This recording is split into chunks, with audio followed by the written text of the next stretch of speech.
Well, my name is Paul Reimer, and I'm from Cranbrook, British Columbia, and we're in the rocky part of the Rockies. As a blacksmith, I can forge the steel down into these shapes that look like they're almost floating.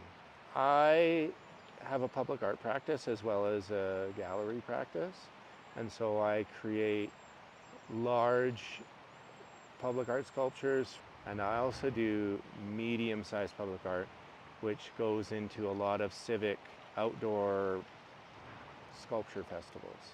And while I was here, I saw the gallery and was like, this gallery is amazing.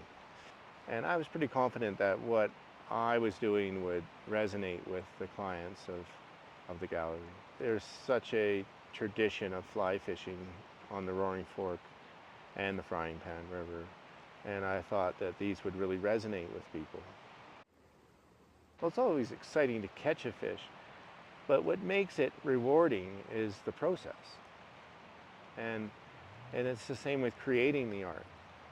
A lot of times when I'm creating art, I'm thinking, who's going to get this? Where are they going to put it? And what place will it have in their home? And those kind of thoughts. When you're fly fishing, it's that serenity of being in nature and the calmness of the water and the movement of the water and how that speaks to your soul. And it's not about catching the fish, it's about the whole experience of just de-stressing and entering into that place where it's like, It's a bit of artistic juxtaposition because I'm trying to have something that's really heavy on the base connected to something that's really light. And so I've played with this a lot in my art. When you have this tiny little fly fishing hook, it can kind of represent a really large part of your life if you're really into fly fishing.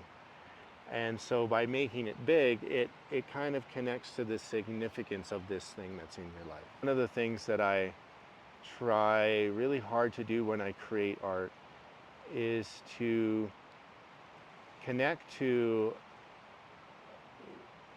people on an emotional level, where there's some type of a memory or a feeling that the artwork resonates with them.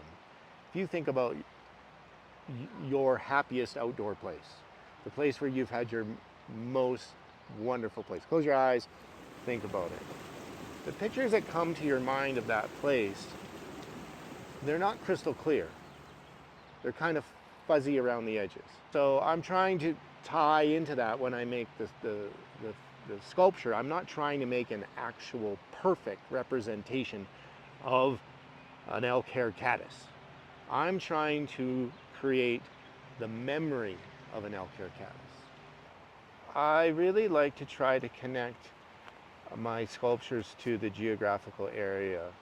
And so I go scrounging along the banks of the Frying Pan and the Roaring Fork, and I walk around on the riverbanks until I find one that speaks to me.